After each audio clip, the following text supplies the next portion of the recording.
Hi, I'm Sophia Rooks. I am a graduating senior, year of 2023. I am a double major in theater and environmental studies. I am a varsity rower on the women's rowing team. And for my SCE, I wrote and produced the play Grendel. When it came time to decide for what my theater SCE would be, I remember sitting down with Brendan Fox, who used to be a professor here at Washington College. And I was telling him how I didn't really know what I wanted to do, but I loved this book that I read in high school, Grendel, so much, and I wish there was a play that I could direct. And he said, well, Sophia, you could do a playwright thesis and write the play.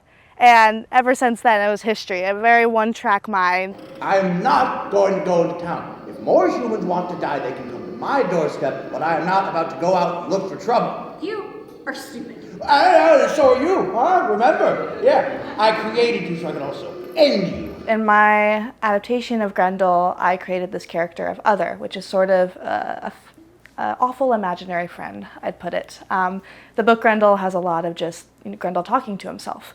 That doesn't translate super well on stage, and I don't hate my actors. So, I divided up the part, and I think the dynamic between Grendel and Other is something that really makes this piece kind of unique. Because Grendel's kind of going through a puberty. I like to say that this show starts with puberty and then ends, right when that whole process is coming to an end.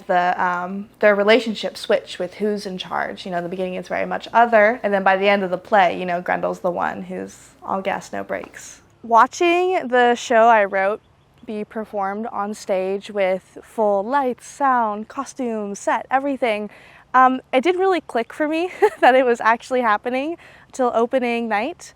Our tech week, due to just, whatever was happening, there were a lot of hiccups along the road, and I was a little nervous. But right before opening night, I was sitting around with my roommates, and there's just sort of this pause moment. I was like, I wrote this. I wrote Grendel. This is actually happening.